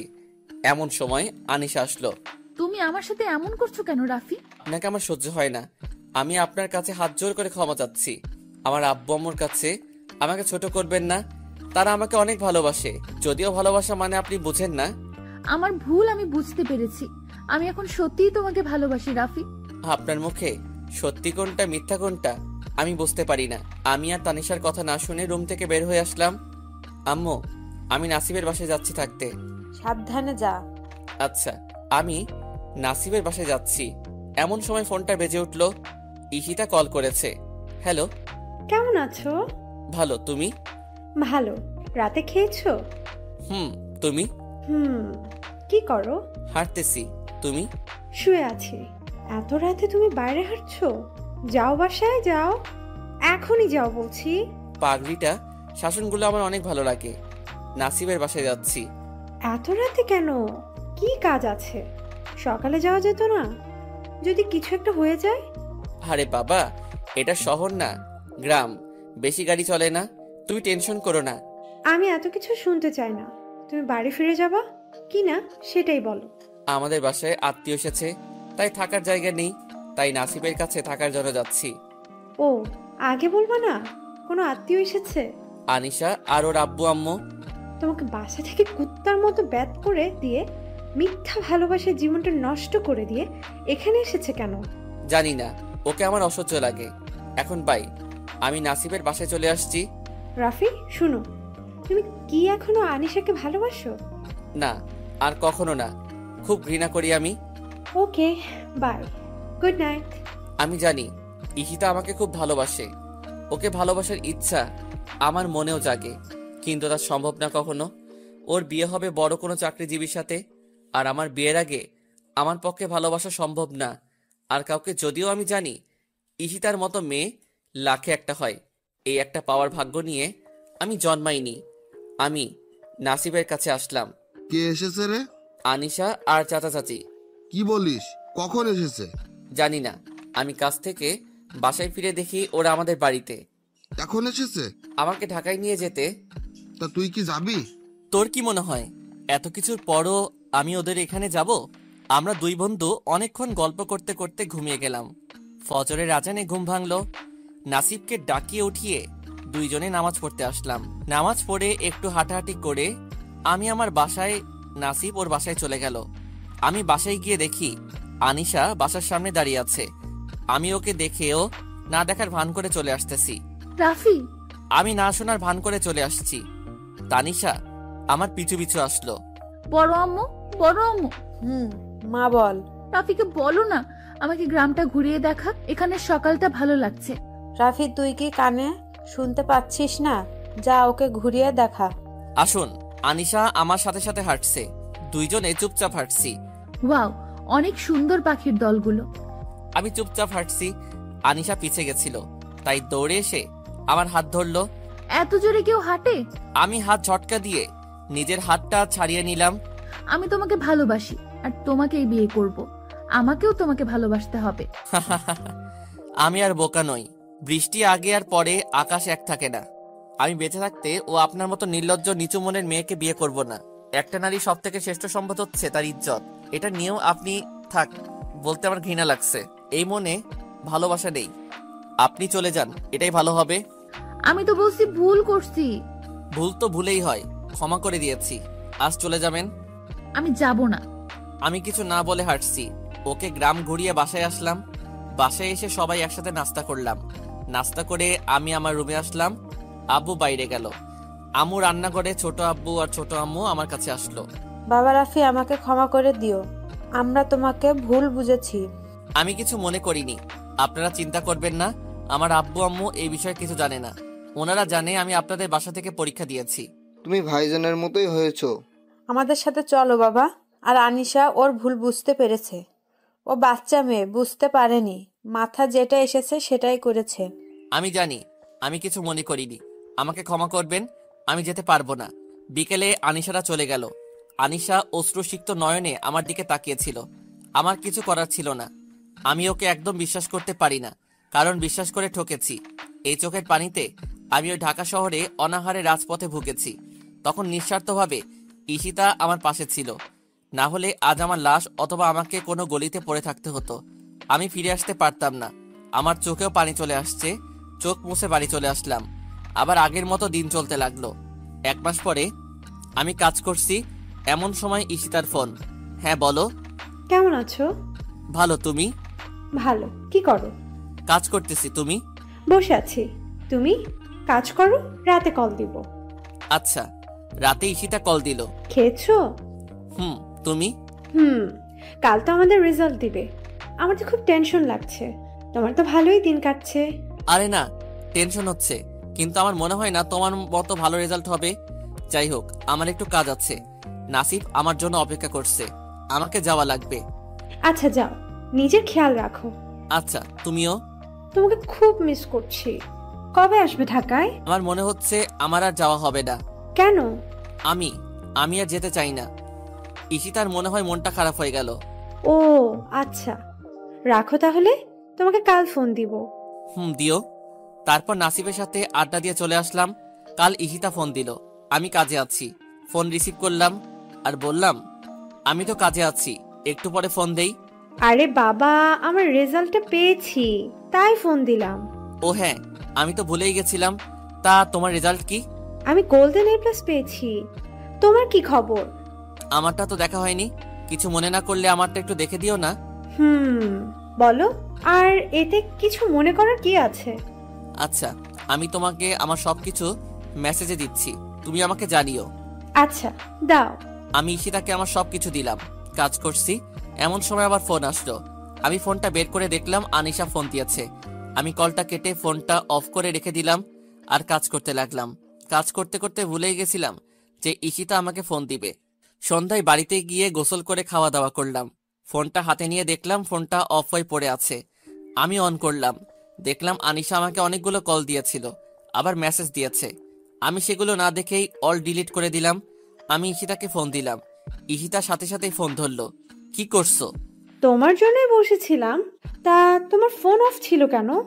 আর বলো না, আনিশা ফোন দিয়েছিল তাই বন্ধ রেখেছিলাম। ও, আমার রেজাল্টটা কি বলো তো? আমি জানি খারাপ করেছি। জানি। আসলে খারাপ করেছো? কোনো রকম পাশ করেছো? ও, মনটা আসলেই খারাপ হয়ে গেল। আমি ভেবেছিলাম ভালো রেজাল্ট হবে, আব্বু আম্মুর সব স্বপ্ন পূরণ করব। সব শেষ।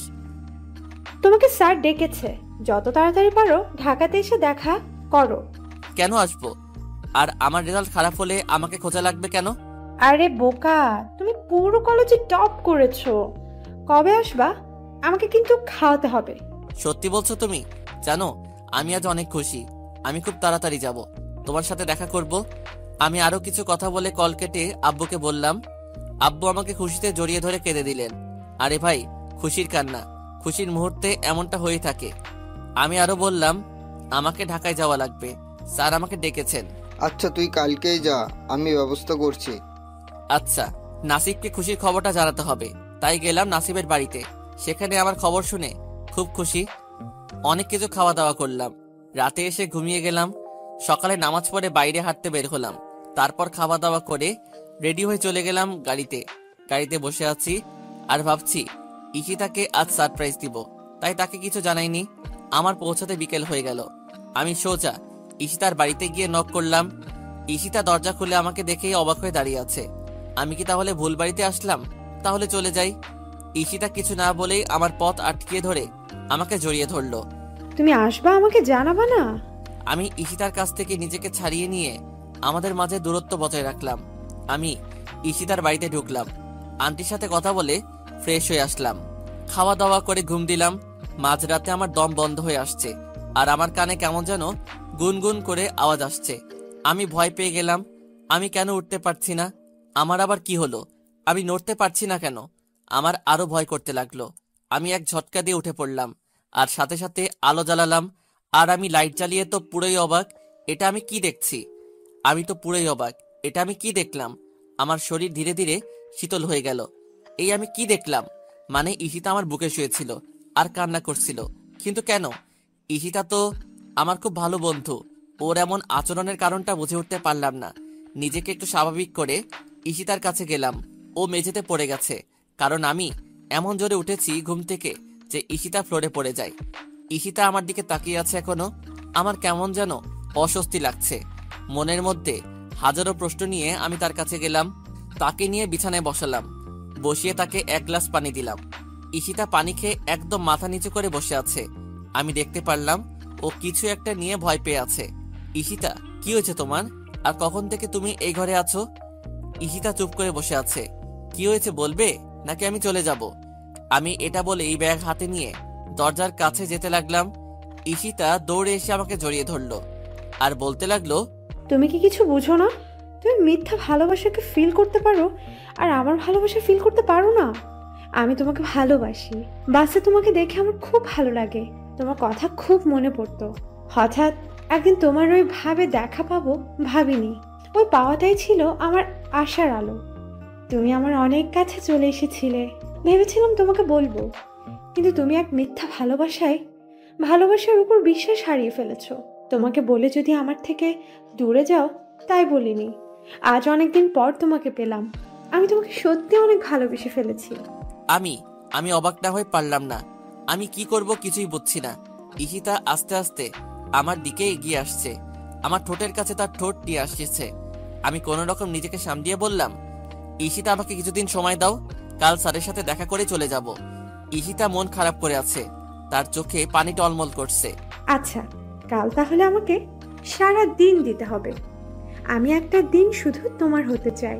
আমি কিছু একটা ভেবে বলে দিলাম, ওকে। সকালে ইশিতার ডাকে ঘুম ভাঙলো।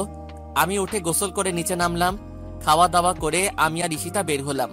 প্রথমে গেলাম কলেজে। সেখানে স্যারের সাথে দেখা করে জানতে পারলাম প্রিন্সিপাল স্যার আমাকে ডেকেছেন।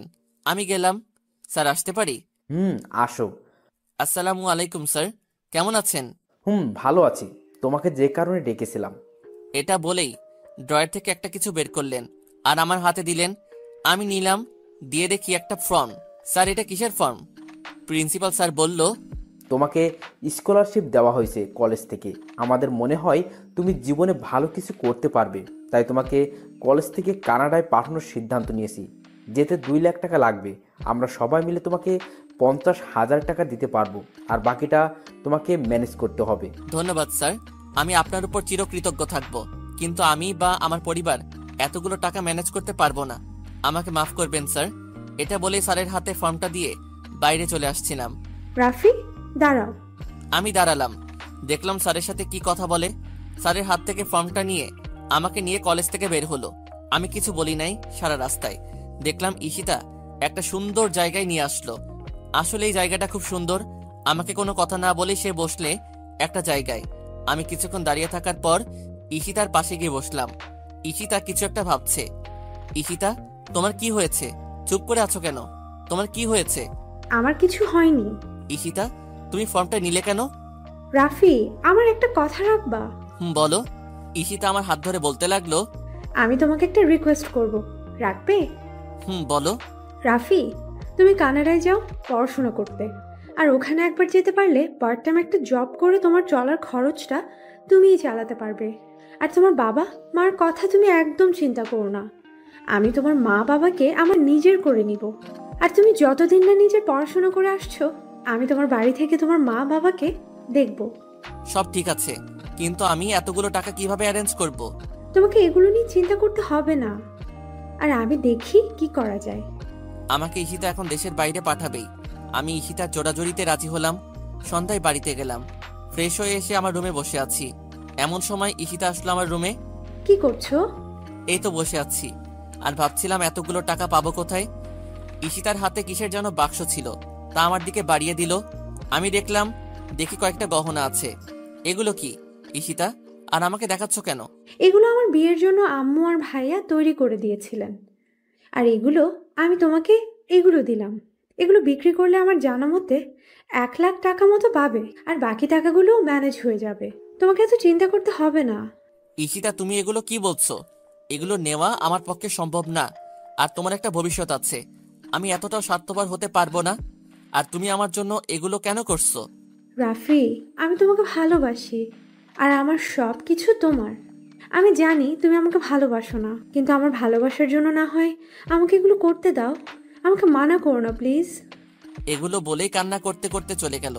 আমি তার চলে যাওয়া দেখলাম আর ভাবতে লাগলাম, একটা মেয়ে এতটা কিভাবে ভালোবাসতে পারে। আমি ঈশিতাকে না পেলে হয়তো আমি বুঝতামই না ভালোবাসা কি জিনিস। তুমি সত্যি আমার জীবনে একটা অমূল্য রতন। আমি তোমাকে হারাতে পারবো না। আমি আমার সব দিয়ে তোমার ভালোবাসার মান রাখবো। ঈশিতা, আমিও না তোমাকে অনেক ভালোবেসে ফেলেছি। এগুলো ভাবতে ভাবতেই ঘুমিয়ে গেছি। রাতে মনে হলো আবার কেউ আমার বুকে শুয়ে আছে। আমি জানি এটা কে, তাই আর উঠলাম না। দেখি পাগলিটা কি করে। আমি যে তোমাকে আমার থেকেও বেশি ভালোবাসি, সেটা কি তুমি বোঝো না? জানি বিদেশে গিয়ে আমাকে ভুলে যাবা, ওখানে তো অনেক সুন্দর সুন্দর মেয়ে দেখবা, আমাকে ভুলে যাবে। আমি তোমাকে ছাড়া থাকতে পারবো না। আমি তোমাকে এত ভালোবাসি, আমার ভালোবাসার মানটা একটু রেখো। ঠিক মতো পড়াশোনা করো, করে দেশে ফিরে এসো। কথা দিচ্ছি তোমার সামনে আমি আর কোনো দিনও হাসবো না, কিন্তু তুমি যেদিন দেশে আসবা আমি তোমাকে না হয় দূর থেকে একবার দেখবো। ঈশিতা জানে না আমি ওর সব কথা শুনছি। আমিও ঈশিতাকে জড়িয়ে ধরলাম। আমার পাগড়িটা কি আমাকে এত ভালোবাসে, আর আমি আমার পাগড়িটাকে ভালোবাসতে পারবো না? আমিও তোমাকে ভালোবাসি। ঈশিতা এবার সত্যি লজ্জা পেয়ে বলল, তুমি ঘুমাওনি বজ্জাত ছেলে? এটা বলেই দিল বুকের মাঝে কিল দিয়ে এক দৌড়। আর আমি বসে হাসতে লাগলাম। আমাকে সত্যি খুব ভালোবাসে। আমি রাতেই আব্বুকে ফোন দিলাম। কিরে, এত রাতে ফোন দিলি যে? কোনো বিপদ হলো নাকি? আব্বু, বিপদ একটা হয়েছে। আম্মুকে একটু ফোনটা দেন তো, আম্মুর সাথে কথা আছে। আব্বু ফোনটা আম্মুকে দিল। আমি আম্মুকে ঈশিতার সব কথা বললাম, আর সাথে কানাডায় যাওয়ার কথাটা বললাম। আমার কথা শুনে আম্মু মনে হয় খুব খুশি হয়েছে। আম্মু, তুমি আব্বুকে রাজি করিও। ঈশিতা আমাকে খুব ভালোবাসে, আর ও খুব ভালো মেয়ে। আরে পাগল, তোকে বলতে হবে না, তোর বাবা সব শুনেছে আর সে রাজি। বাবা, তুই এখন ঘুমা। আমি সকালে উঠে বসে আছি।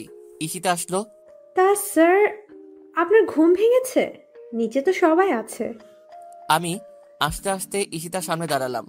ঈশিতাকে শক্ত করে জড়িয়ে ধরে বললাম, আমি তোমার কথা আমার আম্মুকে বলেছি, আর তোমাকে দেখতে চেয়েছে। তুমি কি আমার বউ হবে? আমার হাত ধরে বুড়ি হবে, কিন্তু ভালোবাসাটা এখনকার মতোই থাকবে। অনুভূতিগুলো সব টাটকা থাকবে, আজ যেমনটা আছে। আমার বাবুর আম্মু হবে। জানি না। এটা বলেই মুখ ঢেকে লজ্জা পেয়ে হাসতে হাসতে চলে গেল। আমিও চলে গেলাম। সকালে নাস্তা করে রুমে আসলাম। এর মাঝে ঈশিতার সাথে একটা কথাও হয়নি। তাকে দেখতে খুব ইচ্ছা করছে। ঈশিতা আমার রুমে এসে বলতে লাগলো, তোমার ফর্মটা পূরণ করেছো? না গো, একটু করে দাও না। আমি পারবো না, আমি কি তোমার বিয়ে করা বউ নাকি? এখন আমার বউ না, তবে আমার হবু বউ। এটা বলেই পিছন থেকে জড়িয়ে ধরলাম। ঈশিতা লজ্জায় লাল হয়ে গেল। আমি আর ঈশিতা একসাথে ফর্মটা পূরণ করে করে কলেজে গেলাম। ফর্মটা জমা দিয়ে গহনাগুলো বিক্রি করলাম। বাড়িতে আসলাম। আমার এখন কিছুই ভালো লাগছে না। ঈশিতা আসলো আমার রুমে এসে কাঁদতে লাগলো আর বলল, আমাকে তুমি ভুলে যাবে না তো? তোমাকে খুব ভালোবাসি আমি। আমি